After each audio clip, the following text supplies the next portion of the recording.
mitään tulevaisuuden suunnitelmia? Olen ajatellut sivistää itseäni. Kouluttautumallako?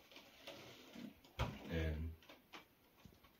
Olen suunnitellut meneväni Lohilaaren vanhalle unionille 13. syyskuuta.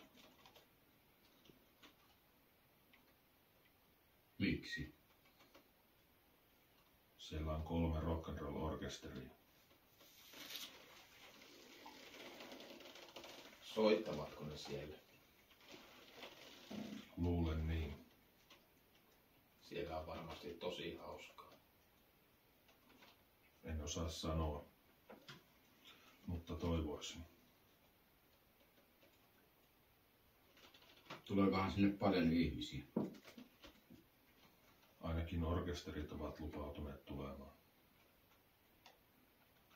Toivoisitko, että mekin tulisimme? Se olisi mukavaa. Silloin orkesterienkaan ei tarvitsisi soittaa tyhjälle salille.